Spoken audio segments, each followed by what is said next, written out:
O Senhor esteja convosco. Ele está no meio de nós. Proclamação do Evangelho de Jesus Cristo segundo Mateus. Glória a vós, Senhor. Naquele tempo, vendo uma multidão ao seu redor, Jesus mandou passar para a outra margem do lago. Então, um mestre da lei aproximou-se e disse: Mestre, eu te seguirei aonde quer que tu vás. Jesus lhe respondeu: As raposas têm suas tocas e as aves dos céus têm seus ninhos, mas o Filho do Homem não tem onde reclinar a cabeça. Um outro dos discípulos disse a Jesus: Senhor, permite-me que primeiro eu vá sepultar meu pai. Mas Jesus lhe respondeu: Segue-me e deixa que os mortos sepultem os seus mortos. Palavra da salvação. Glória a vós, Senhor.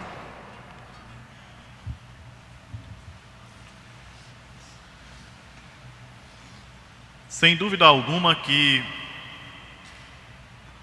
essa primeira leitura do diálogo de Abraão com o Senhor nos impressiona pela maneira quase atrevida com que Abraão insiste em pedir por aquele povo de Sodoma e Gomorra. Senhor, permita-me só te perguntar mais uma coisa, Senhor, e se por acaso, mas se não tiver 50? Eu lembro que desde a primeira vez que eu ouvi essa leitura que ela me tocou o coração, e eu ainda não compreendia e não buscava entender a mensagem da misericórdia. E é justamente o grande ensinamento que nós temos nesse diálogo entre o Deus Altíssimo, Criador de todas as coisas, e o patriarca Abraão. A insistência de Abraão é um exemplo para nós, de modo particular, quando nós estamos pedindo por uma pessoa que aparentemente não se converte. Aqui é um recado direto para muitos pais e muitas mães. Quantas vezes a gente pede com insistência: Senhor, olha a situação desse filho. Senhor, toca o coração desse jovem, dessa jovem. E a um certo momento, o desânimo quer tomar conta. E a vontade que tem é de largar tudo e dizer: quer saber? Não vou pedir mais não. Mas um intercessor não para de pedir nunca. E a intercessão, feita com fé, alcança a graça.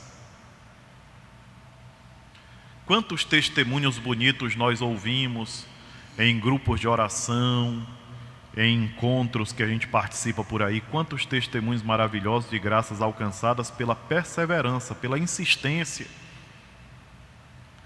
A insistência de Abraão foi tão grande que o Senhor, não podendo salvar todo aquele povo que realmente estava numa situação de decadência muito grande, manda os seus anjos para retirarem Ló e a sua família da cidade de Sodoma e Gomorra.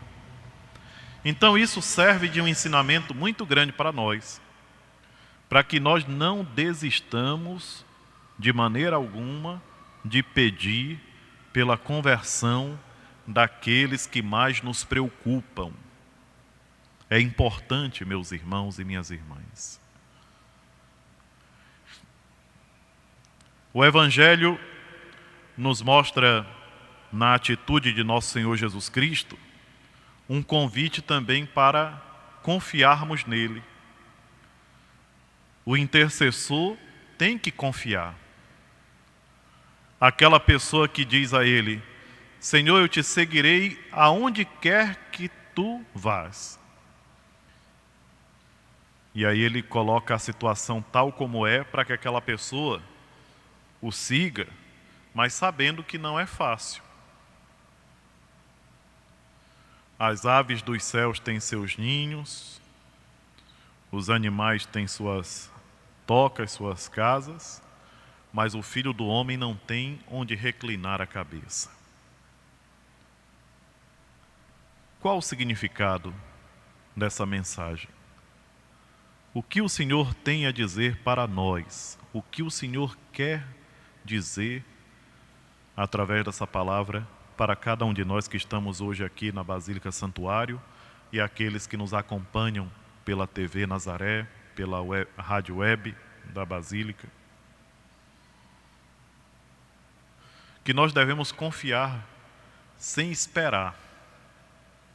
É uma confiança absoluta em Deus.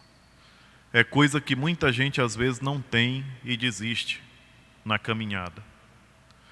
Quantas pessoas que quando começam a enfrentar as primeiras dificuldades no matrimônio, quando começam a enfrentar as primeiras dificuldades na vida consagrada, quando começam a enfrentar as primeiras dificuldades no sacerdócio, abandonam tudo, iludindo-se de que vão encontrar coisa melhor.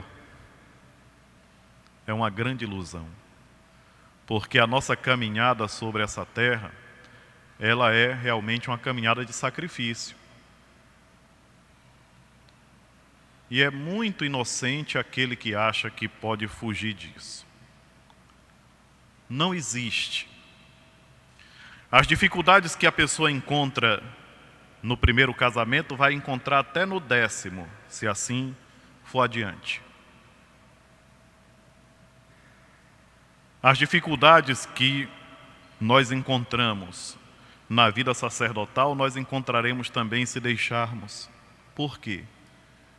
Porque a nossa caminhada sobre esse mundo é uma caminhada de aprendizado, e ninguém aprende sem dificuldade. Foi assim desde quando nós entramos na escola, gente. A dificuldade que foi para nós começarmos a desenhar as primeiras letras, é porque nós não lembramos mais. A dificuldade para nós conseguirmos pronunciar as primeiras palavras ali, juntando as letras e formando as palavras. As dificuldades para aprender os cálculos de matemática e outras coisas. O aprendizado, ele sempre é o resultado de uma dificuldade. E assim se dá em toda e qualquer situação. Na vida espiritual não é diferente. Nós caminhamos e cada dificuldade que nós conseguimos superar, nós nos tornamos mais fortes. E à medida que nos tornamos fortes, temos que nos tornar humildes, sabendo que a conquista não é nossa, mas é graça de Deus. É o grande problema que às vezes a gente encontra, que quando a gente consegue vencer as primeiras dificuldades, alguém é tentado a tufar o peito e dizer: eu sou o cara, consigo, eu sou o tal. Negativo. É Deus que vai vencendo em cada vitória que nós alcançamos. E quando nosso Senhor fala para aquele outro discípulo: deixa que os mortos sepultem os mortos, alguém poderia dizer assim: ah, mas isso é desumano. E na verdade o que o Senhor está nos alertando é para o perigo de desviarmos a nossa atenção daquilo que realmente conta, meus irmãos e minhas irmãs. Nós não devemos desviar nossa atenção. A nossa atenção tem que estar em Deus todo o tempo nele. Se nós não tivermos o nosso olhar fixo em Jesus, tudo perde sentido. A palavra de Deus vai pouco a pouco nos exortando e fazendo com que nós reconheçamos isso. É preciso que nós tenhamos essa intimidade com Deus, semelhante à intimidade de Abraão. Eu fico pensando, mas que privilégio Abraão falar face a face com Deus. E mais do que isso, ainda fazer barganha, viu? Ainda ficar negociando com Deus. É uma coisa que a gente fica admirado e dizer, mas ô homenzinho atrevido. Mas na verdade, meus irmãos e minhas irmãs, aquilo que Abraão teve e que é modelo para toda a humanidade de todos os tempos, foi confiança. Abraão confiou em Deus desde o primeiro momento. Isso é importante nós meditarmos e entendermos. Por quê? Porque o nosso crescimento espiritual passa pela confiança. Se nós não confiarmos em Jesus, nós não conseguiremos caminhar. O problema é que hoje poucas pessoas confiam em Jesus Cristo. Até porque poucas pessoas compreendem Jesus. É preciso mergulhar no Evangelho e entender o Evangelho para nós compreendermos quem é Jesus e confiarmos nele. A maior parte das pessoas hoje olham para Jesus como um vulto histórico, um personagem histórico. Jesus não é um personagem da história. Jesus é aquele que é eternamente. Ele não faz parte só daquele momento ali, preciso, da formação da igreja, no momento em que ele começa a ensinar os apóstolos, fazer os milagres. Jesus é presente na história da humanidade em todos os tempos. Jesus está vivo mesmo. E nós temos esse contato com ele todas as vezes que nós entendemos isso e começamos a confiar nele, que é a coisa mais importante que nós temos que aprender nessa vida, confiar em Jesus.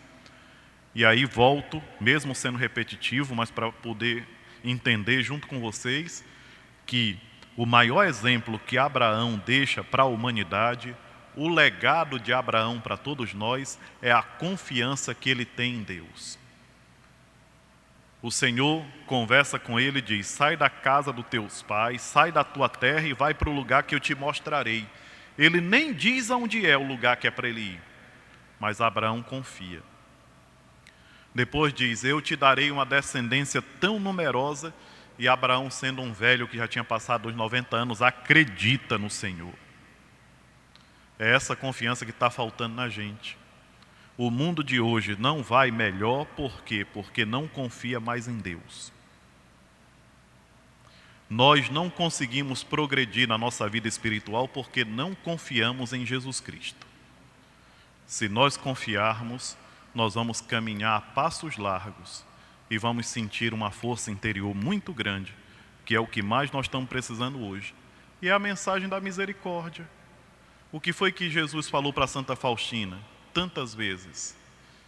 Pediu para que ela confiasse nele e ensinasse o mundo a confiar nele. Tanto é que na hora que a gente olha para o quadro da misericórdia, a primeira coisa que vem aos nossos olhos é: Jesus, eu confio em vós. O que é que a gente quer? Hoje em dia, quando a gente quer explicar uma coisa para uma pessoa que a pessoa não está entendendo, a gente diz, quer que eu desenhe? Né? Então Jesus já fez isso para nós há quase 100 anos, ele desenhou, está lá no quadro. Jesus, eu confio em vós. O que é que a gente quer mais? Então, vamos nos esforçar, eu e vocês, para que nós cresçamos nessa confiança. Nós ganharemos muito com isso. Nós ganharemos a nossa salvação. Seja louvado nosso Senhor Jesus Cristo. Para sempre seja louvado.